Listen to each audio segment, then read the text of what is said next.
عزیزان ملت اسلامیہ، نہایت معزز سامعین حضرات، السلام علیکم ورحمۃ اللہ تعالی وبرکاتہ۔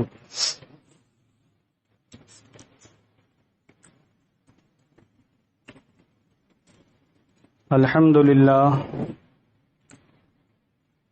للہ رب العالمین،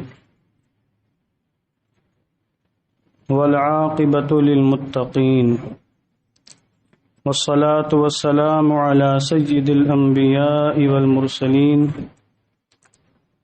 وعلی آلہ الطیبین الطاہرین واصحابہ المطہرین، ومن اتبعہم بإحسان الی یوم الدین۔ اما بعد، فقد قال الله تعالى في القرآن المجيد والفرقان الحميد: لن تنالوا البر حتى تنفقوا مما تحبون وما تنفقوا من شيء فإن الله به عليم۔ صدق الله العظيم وصدق رسوله النبي الأمين المكين الكريم، ونحن على ذلك لمن الشاهدين والشاكرين والحمد لله رب العالمين۔ آئیے نہایت عقیدت و احترام کے ساتھ اپنی اور ساری کائنات کے مرکز عقیدت حضور رحمت عالم جان عالم فخر بنی آدم سید الانبیاء والمرسلین رحمت للعالمین ارواحنا فداہ جناب محمد الرسول اللہ صلی اللہ تعالی علیہ وسلم کی مقدس بارگاہ میں درود و سلام کا ہدیہ محبت پیش کریں۔ پڑھیں اللہم صلی علی سیدنا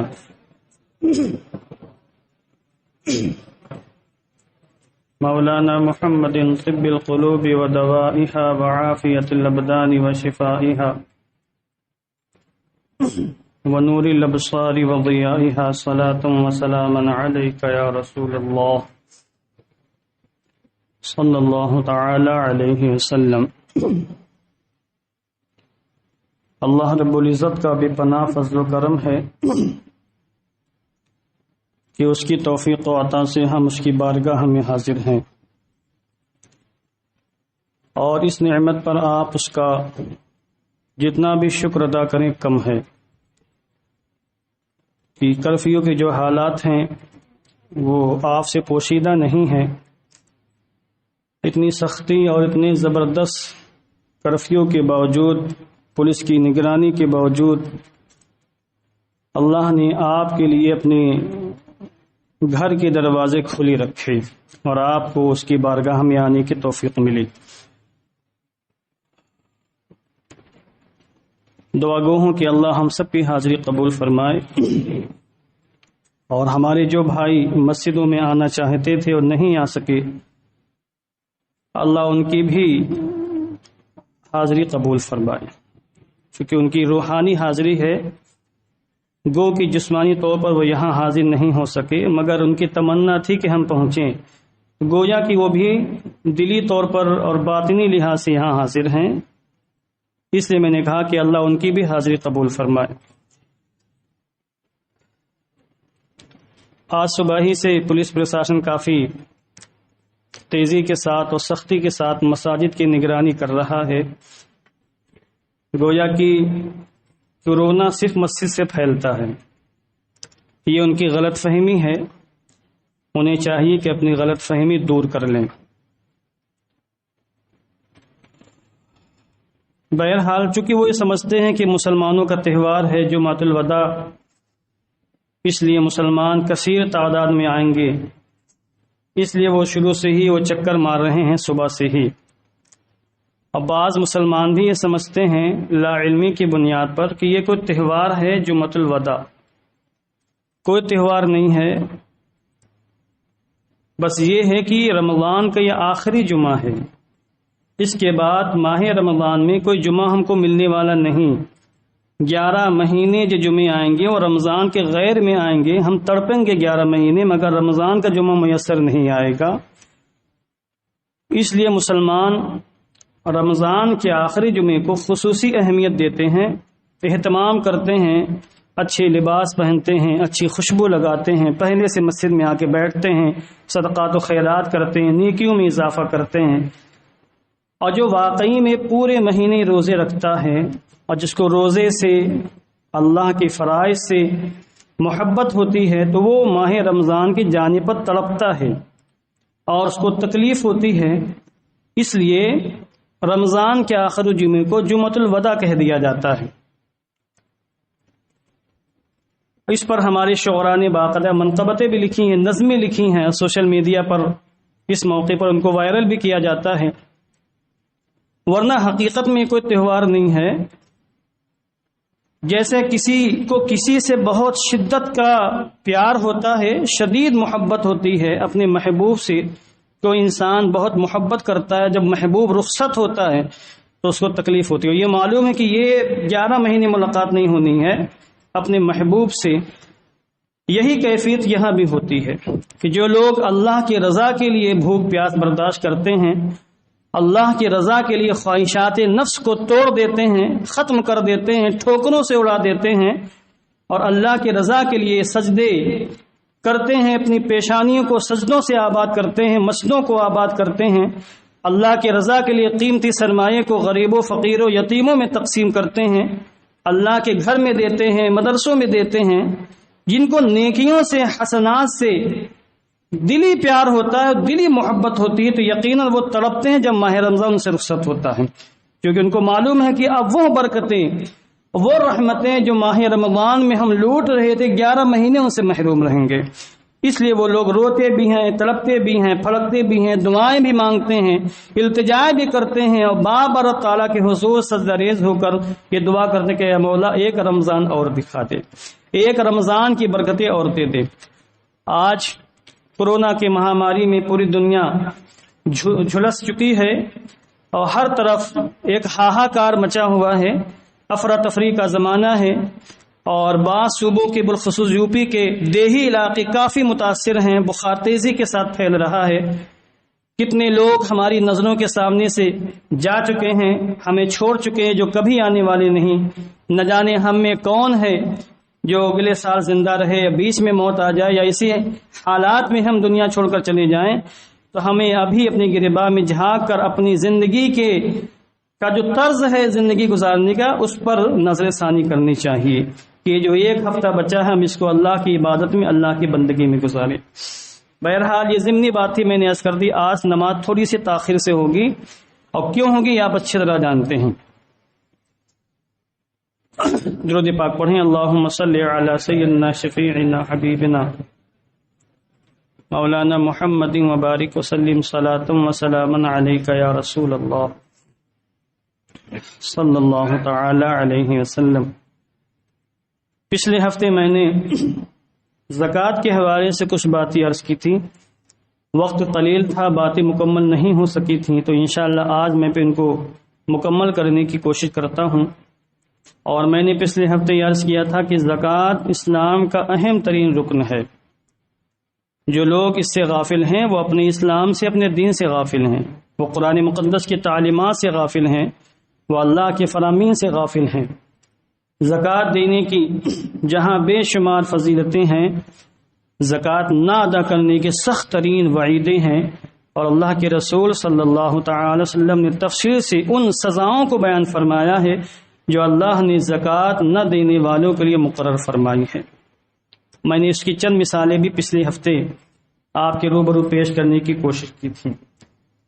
اس لحاظ سے بھی دیکھیں کہ زکوٰۃ نہ دینے والے جن پر زکوٰۃ فرض ہے اور اپنے مال پر وہ سانپ بن کر بنے بیٹھے ہیں، نہ دینے والے یا تھوڑی موڑی دے کر اپنے آپ کو بری الذمہ سمجھنے والے، ان کو سوچنا چاہیے کہ کتنی بڑی غفلت کا شکار ہیں وہ، کتنے بڑے گناہ میں مبتلا ہیں وہ، اور کتنے کتنے لوگوں کے حقوق غصب کر کے شریک بنے بیٹھے ہوئے ہیں۔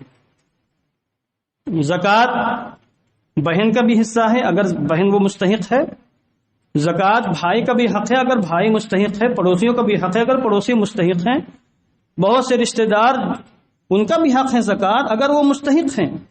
اب زکوٰۃ نہ دینے والا ان سب کا حق مار رہا ہے، اگر کوئی شخص مالدار ہے، اس کی بہن غریب ہے، فقیر ہے، اور اس کو پیسوں کی حاجت نہیں دے رہا تو بہن کا حق مار رہا ہے وہ.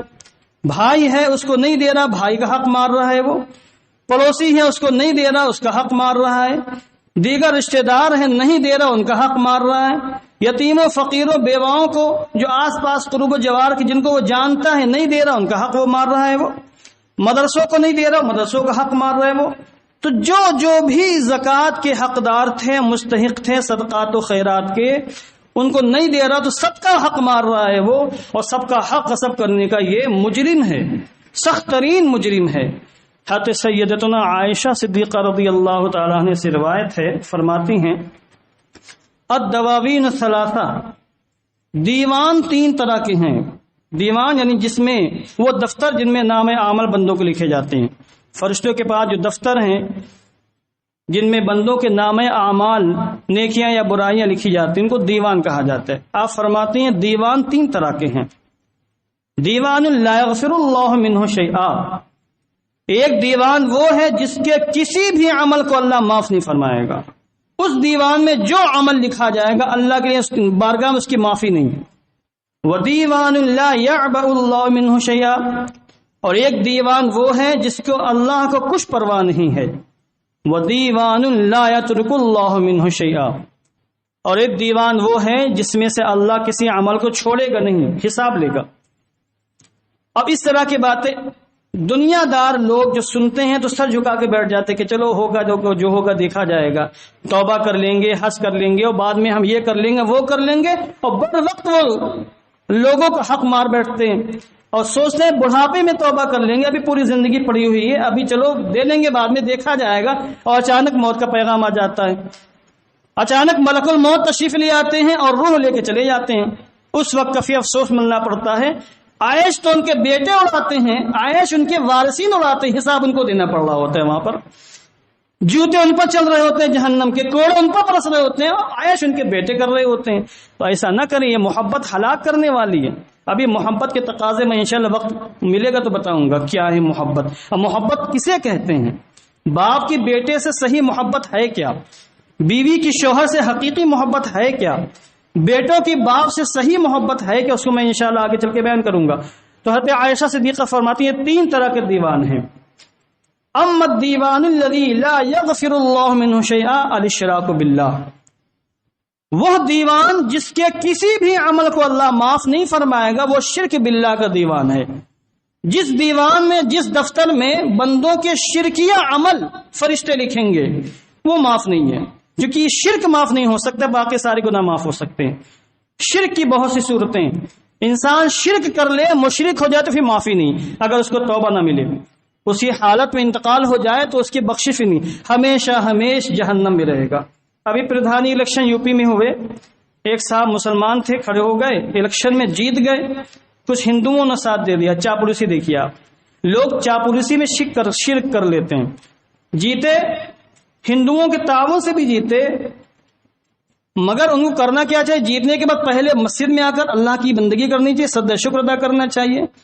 مگر نہیں، مندر جا کر پوجا کی سب کے سامنے بیٹھ کر ٹیکا لگایا، کشتا لگایا، نہ جانے کیا کہ گھنٹوں پجاریوں کے ساتھ بیٹھ کر گھنٹے بچائے اور انہوں نے تماشا بازی کی ہے. نعمت ملی تھی، شکر ادا کرنا چاہیے، ناشکری کر کے نعمت کی انہوں نے کس طریقے سے ناقدری کی. مشرک ہو گئے. میرے پاس فون آیا کہ ایسا کیا اور فلاں مفتی صاحب نے یہ فتویٰ دیا. میں نے کہا جو فتویٰ دیا صحیح ہے، وہ شخص مرتد ہے، کافر، دین سے اس کا کوئی تعلق نہیں. توبہ کرے، تجدید ایمان کرے، اور شادی شدہ ہے تو پھر سے جا کے نکاح کرے. یہی شریعت کا فیصلہ، کوئی بھی ہو.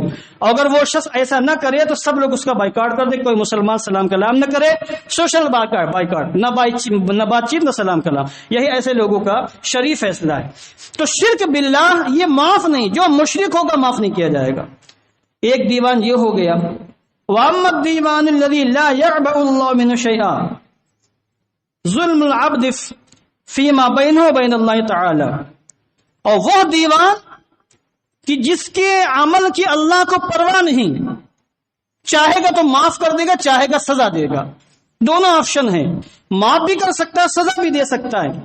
اس کی رحمت کو جوش آیا تو آغوش رحمت میں لے لے گا، اور اگر اس کے غضب کی چنگاریاں برسی تو بچ نہیں سکے گا۔ وہ کون سا عمل ہے؟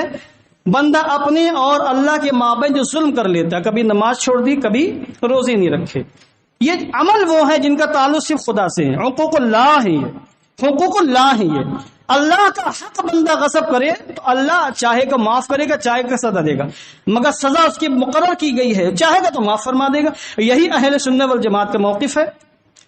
اس کے بعد عائشہ صدیقہ فرماتی ہیں اب زکوٰۃ نہ دے کر بندوں کا حق غصب کرنے والوں کا کتنا برا مقام ہے۔ تو عائشہ صدیقہ فرماتی ہیں وَأَمَّا الدِّيوَانُ الَّذِي لَا يَتْرُكُ اللَّهُ مِنْهُ شَيْئًا مظالم العباد بینہم القصاص لا محالہ، رہ گیا وہ دیوان کہ اللہ جس کے کسی بھی عمل کو چھوڑے گا نہیں، قصاص لے گا، انتقام لے گا، بدلہ لے گا، سزا ملے گی۔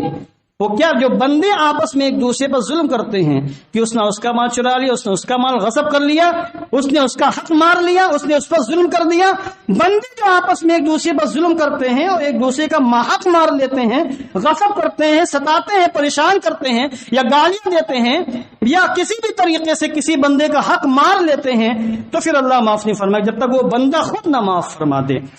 اس لیے میں نے پچھلے ہفتے حدیث پاک پیش کی تھی کہ جب تک بندہ معاف نہیں کرے گا جس کا حق مارا زکات نہ دے کر، تب تک قیامت کے میدان میں ایسا انسان سخت ترین عذاب میں مبتلا رہے گا، اور جہنم میں جانے کے بعد بھی سخت ترین عذاب میں مبتلا رہے گا، جہاں تک کہ وہ لوگ اس کو معاف کر دیں جن کا اس نے حق مارا تھا۔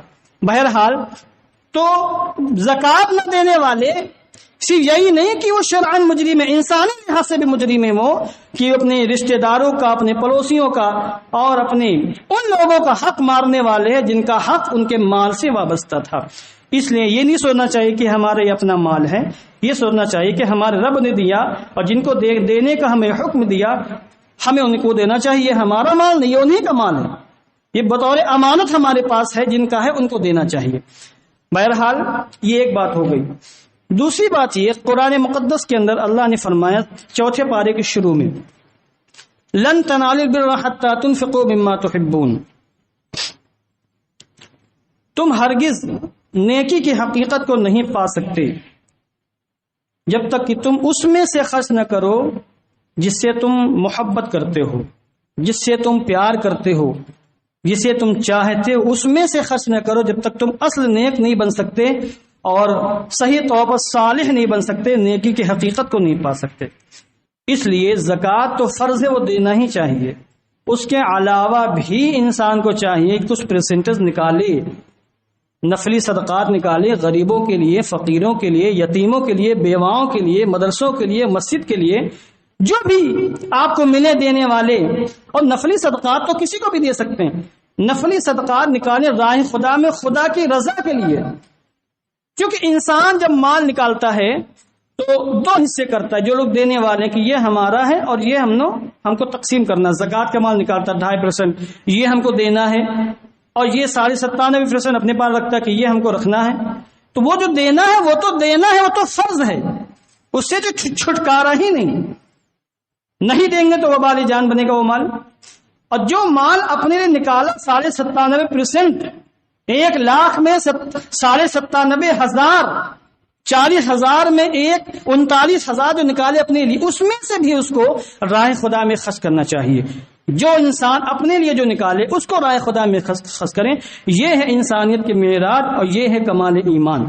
جو لوگ ایسا کر لیتے ہیں یہاں بھی کامیاب ہوتے ہیں، آخرت میں بھی کامیابی ان کے قدم چومتی ہے، اور جو نہیں کر پاتے تو پھر وہ محروم رہ جاتے ہیں، بہت قسم کی برکتوں سے محروم رہ جاتے ہیں، سعادتوں سے محروم رہ جاتے ہیں، اور نحوستیں ان کے ہاتھ آتی ہیں، ان کے گھروں پر نحوستوں کا ڈیرا ہوتا ہے، اور ان کے گھروں پر بے برکتیں آسن مارے بیٹھی رہتی ہے۔ وہ پھر کہتے ہیں کہ بھئی کام کاج ہے، کچھ چل نہیں رہا، بڑا مسئلہ ہے، کہیں برکتیں نظر نہیں آ رہی، گریباں میں جھانک کے دیکھو برکتیں کیوں نہیں آ رہی ہیں اور برکتیں کیوں تم سے روٹ چکی ہیں۔ حضرت عمر بن عبدالعزیز رضی اللہ تعالیٰ عنہ جو خلیفۃ المسلمین تھے اور جن کو خلیفہ راشد کہا جاتا ہے، 2.5 سال کی مدت خلافت میں پوری دنیا میں انہوں نے عدل و انصاف سے پوری دنیا کو بھر دیا تھا۔ نیک صالح زاہد خلفائے بنی امیہ میں شمار ہوتا ہے، تقریباً 2.5 سال انہوں نے خلافت کی، اس کے بعد وہ شہید کر دیے گئے۔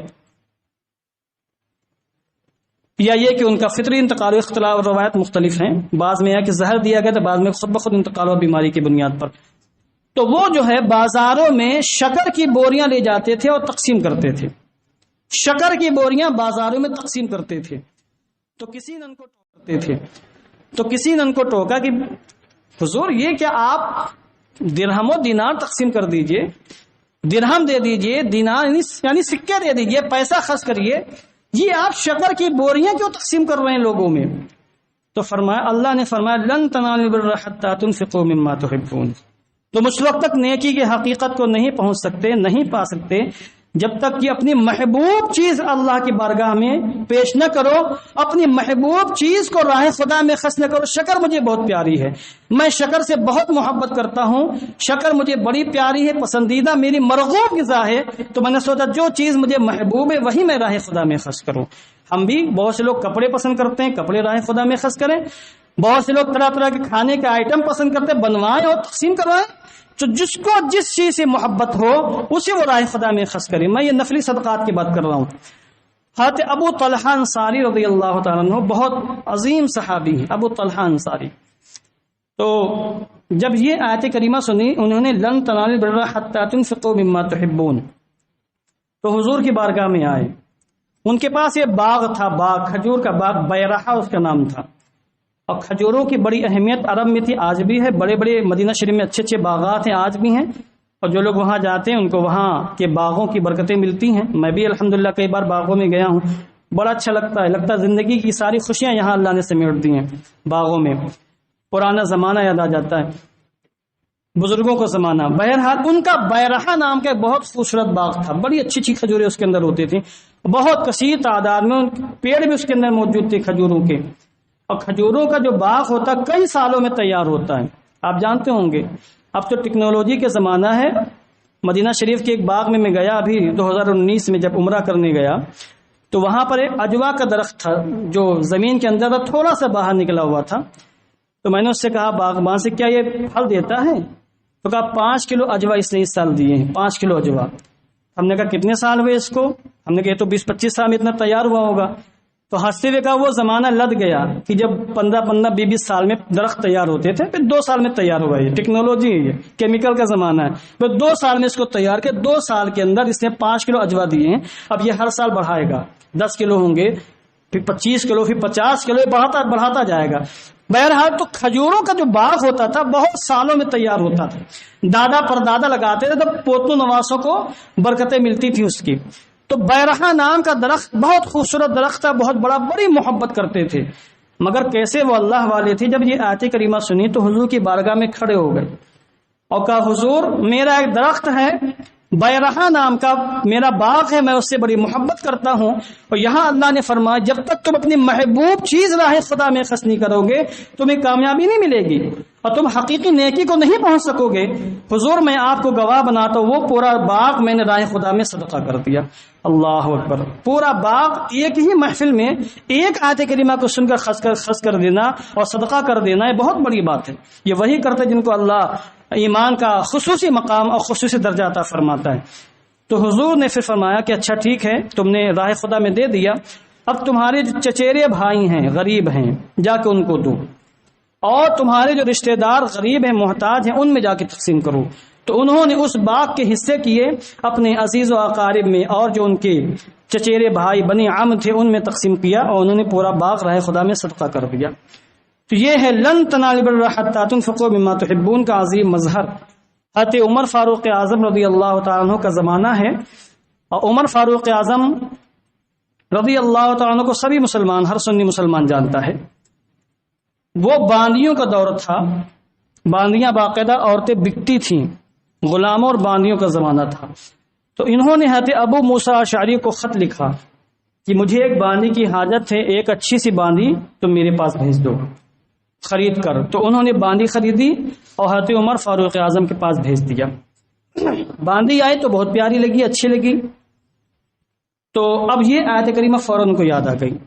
باندی کو دیکھا، پسند آئی، یہ آیت کریمہ فوراً یاد آ گئی۔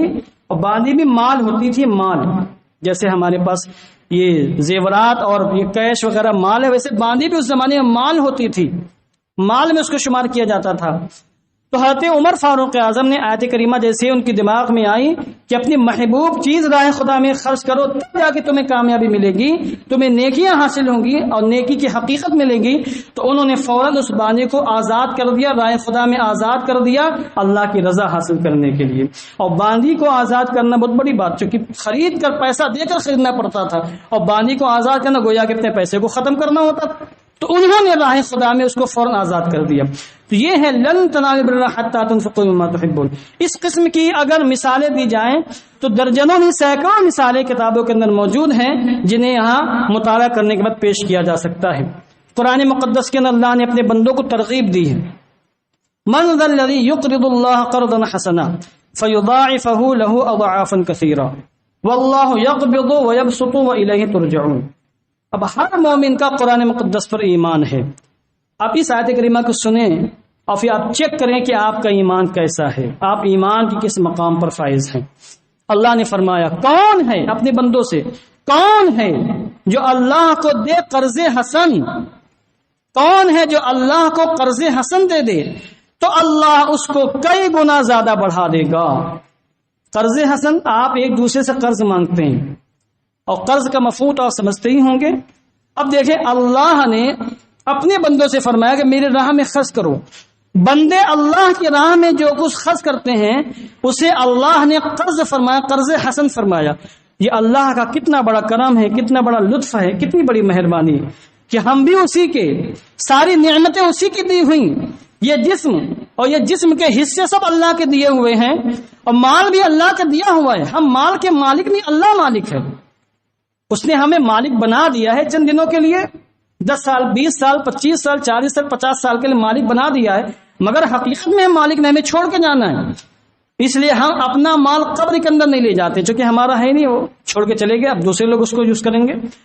تو مال ہمارا نہیں، مال اللہ کا ہے، جسم ہمارا، جسم اللہ کا ہے، اللہ نے پیدا فرمایا، اللہ نے مال دیا، وہ اپنے بنائے ہوئے بندوں کو اپنا دیا ہوا مال واپس لے رہا ہے اپنی راہ میں خرچ کرنے کے لیے، اور کہتا ہے یہ قرض حسن ہے، یہ قرض حسن ہے۔ یہ کتنی بڑی اس کی نوازش ہے۔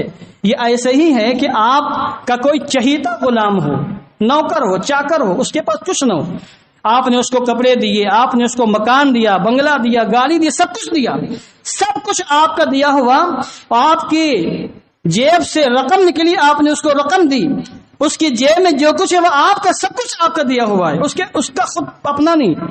اور پھر آپ کہیں کہ یا تھوڑا سا 10 روپے قرضہ دے دو ہم کو، تم 100 روپے قرضہ دے دو، تو وہ کہیں حضور سب تو آپ ہی کا، قرضہ مانگنے کی کیا بات ہے، میں آپ کا غلام ہوں، یہ ساری دولت آپ کی، میرے پاس کیا تھا، آپ نے سب کچھ دیا اور آپ مجھ سے قرضہ مانگ رہے ہیں، یہ تو آپ ہی کا ہے، اس کو دینے میں تکلیف ہوگی؟ بتائیں آپ، بالکل تکلیف نہیں ہوگی، کیونکہ وہ سمجھتا کہ یہ سب انہی کا دیا ہوا ہے۔ تو یہ آقا کی غائب درجے کی مہربانی تھی کہ اس نے اپنے دیے ہوئے مال کو قرض کہا ہے۔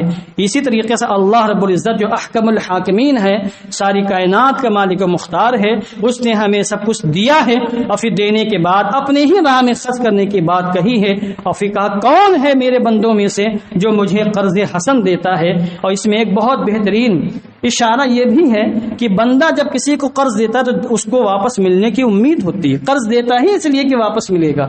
یہ الگ بات ہے کہ لوگ قرض لے کر ہڑپ کر جاتے ہیں، قرض لیتے وقت نیت ہوتی کہ نہیں دینا ہے، جو ہوگا دیکھیں گے، قرض لیتے وقت بھیگی بلی بن جاتے ہیں، اور جب دینا ہوتا تو شیر بن جاتے ہیں۔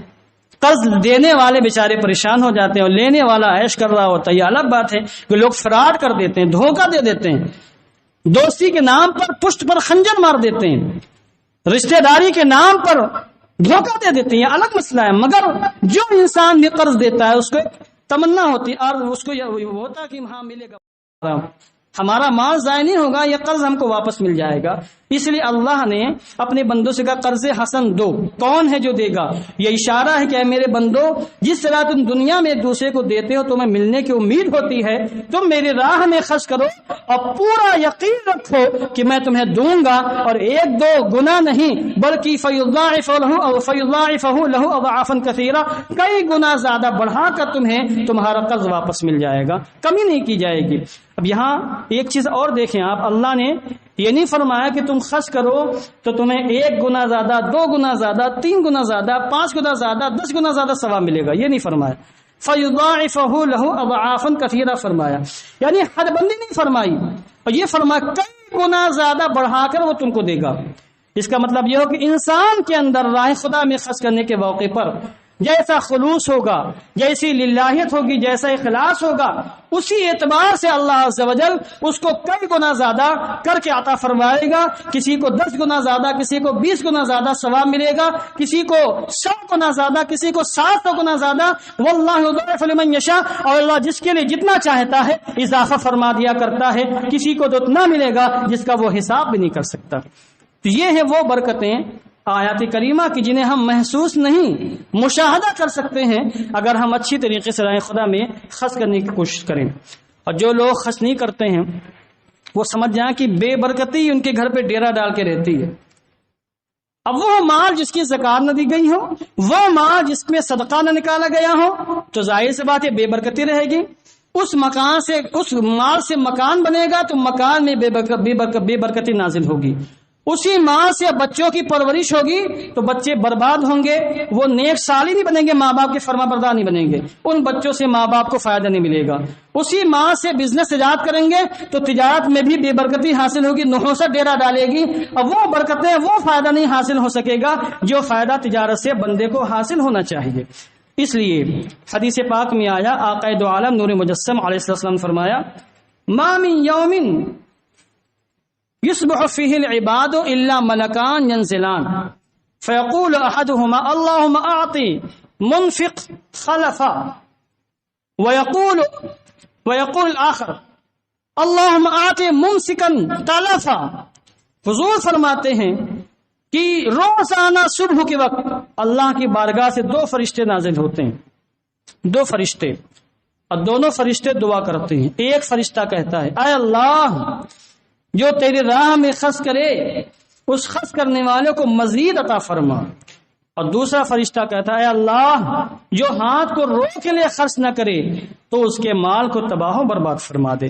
فرشتے دعا مانگیں تو کیا اللہ ان کی دعا کو رد فرما دے گا؟ فرشتوں کی دعا کہاں مردود ہوتی ہیں، یہ تو انسانوں کی دعائیں مردود ہو جاتی ہیں۔ اس لیے جو انسان بھی خرچ کرتا ہے راہ خدا میں، اس کو برکتیں دنیا میں بھی حاصل ہو جاتی ہیں اور وہ محسوس بھی کرتا کہ برکتیں آ رہی ہیں۔ اور جو انسان خرچ نہیں کرتا، ہاتھوں کو روک لیتا ہے، تو پھر محرومی ہی اس کے ہاں لگتی ہے، شقاوت اس کے ہاں لگتی ہے، اور نحوست اس کو اپنے دامن میں لے لیتی ہے، پھر ایسا انسان حقیقی خوشی حاصل نہیں کر پاتا۔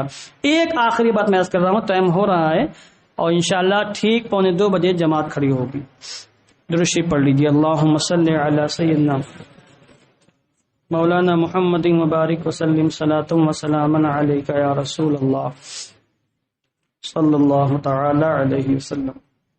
یہ اللہ کا کتنا بڑا فضل و کرم ہے کہ اس نے دینے پر ہم سے طرح طرح کی نعمتوں کا وعدہ فرمایا، دنیا میں طرح طرح کی مصیبتوں کی دفع کرنے کا وعدہ فرمایا، ورنہ وہ چاہتا تو صرف دھمکی دیتا کہ خرچ کرو، تمہیں خرچ کرنا پڑے گا، میرا دیا ہوا مال ہے، نہیں خرچ کرو گے تو ایسا ایسا تمہیں عذاب ملے گا، نہیں دو گے تو ایسی ایسی سزا ملے گی۔ مگر اللہ نے سزاؤں کا ذکر فرمایا، نعمتوں کا تذکرہ بھی فرمایا، اور آقا دو عالم نور مجسم صلی اللہ علیہ وسلم نے بے شمار مقامات پر اپنی حدیثوں میں ان کی تفصیل بیان فرمائی۔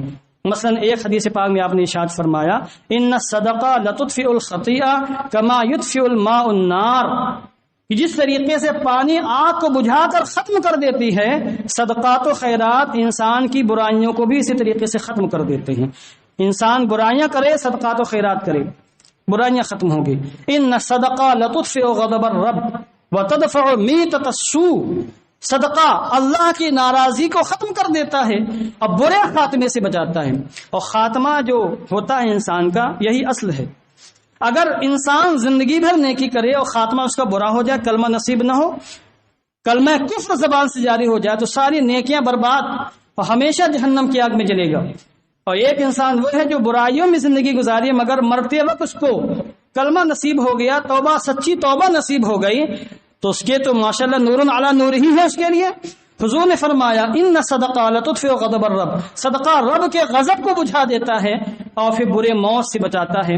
آج کورونا کا زمانہ ہے، مصیبت کا زمانہ ہے۔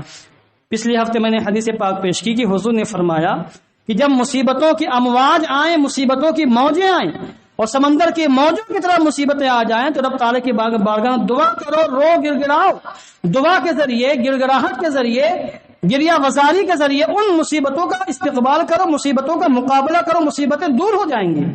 اور ایک حدیث پاک جو میں پیش کرنے جا رہا ہوں اس میں باقاعدہ حضور نے بشارت دی کہ اس قسم کی لا علاج بیماریاں بھی صدقات و خیرات سے دور ہوتی ہیں۔ لا علاج بیماری، کورونا کی بیماری کا اب تک کوئی علاج دستیاب نہیں ہو سکا، ویکسین بھی فیل چل رہی ہے، اور جو حالات مجھ سے بہتر آپ جانتے ہیں، ایسے حالات میں صدقات و خیرات بہترین علاج ہے۔ ڈاکٹروں کو لوگ لاکھوں دے دیتے ہیں، ہزاروں دے دیتے ہیں، پھر بھی تھر تھر کانپتے رہتے، دل مطمئن نہیں ہوتا، ذرا سے بخار آ گیا پریشان ہو گئے، اور جب صدقات و خیرات دینے کی بات تو 10 کی نوٹ ان کی جیب سے نکلتی ہے مسجد میں دینے کے لیے، اور بھی ہاتھ کانپتا ہے کہ 10 کی نوٹ جا رہی ہے۔ تف ہے ایسے پیسے پر جو رائے خدا میں خرچ نہ ہو سکے۔ آج بھی سکے آتے ہیں، مسجد کا جھولا گھومتا ہے، سکے آج بھی آتے ہیں، 5 10 کے سکے۔ یہ سکوں کا زمانہ ہے، اتنی بڑی مسجد سکوں سے چلنے والی ہے، نوٹوں سے چلے گی، وہ بھی بڑی بڑی نوٹوں سے۔ بہرحال تو یہ حدیث پاک سنیں آپ، ان الصدقہ لتمنع 70 بابا من انواع البلاء احونها الجذام والبرص۔ اس زمانے میں جذام برص دو بہت بڑی بیماریاں تھیں۔ کوڑ کی بیماری، جسم کا حصہ سڑ جاتا تھا اور کٹ کٹ کے گرنے لگتا، اس کا کوئی علاج نہیں تھا، اس کو جذام۔ سفید داغ کی بیماری، اس کا بھی کوئی علاج، آج بھی اس کا کوئی علاج نہیں۔ سفید داغ جن کو ہوتا جاتا نہیں، کوئی علاج ہی اس کا نہیں، یہ اللہ خصوصی کرم فرما دی چلا جائے گا، عام طور سے جاتا نہیں۔ تو حضور نے فرمایا کہ صدقات و خیرات سے اللہ 70 قسم کی بیماریاں دور فرماتا ہے۔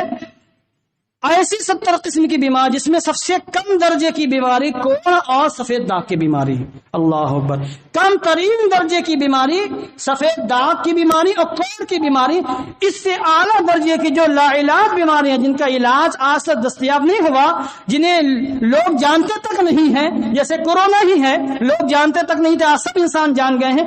ایسی نہ جانے کتنی بیماریاں ہیں جو اللہ صدقات و خیرات کے ذریعے سے بندوں سے دور فرما دیتا ہے۔ تو بہترین علاج ہے آپ صدقات و خیرات کریں، ماہ رمضان کی برکتیں لوٹیں، پھر دیکھیں آپ کیسے اللہ کی رحمت آپ کو آغوش میں رہتی ہے، اور آپ کے گھروں پر، آپ کے اہل خانہ پر کس طریقے سے رحمت و انوار کی بارشیں ہوتی ہیں۔ حضور نے فرمایا صدقہ دینے سے رزق میں برکت ہوتی ہے، کشادگی آتی ہے، گھر آباد ہوتا ہے، اور صدقہ جو انسان صدقہ دیتا ہے، صدقہ قیامت کی گرمی سے اس کو بچاتا ہے، سائبان بن کر رہتا ہے، یہاں تک کہ جہنم کے عذاب سے بھی صدقہ اس کو چھٹکارا دلا دیتا ہے۔ اس لیے گزارش کرتا ہوں کہ اپنی جانوں پر رحم کرے، یہ جسم اتنا طاقتور نہیں کہ اللہ کا قہر برداشت کر سکے، اللہ کا عذاب برداشت کر سکے۔ اللہ تعالی ہم سب کو توفیق خیر سے مالا مال فرمائے۔ السلام علیکم ورحمۃ اللہ وبرکاتہ۔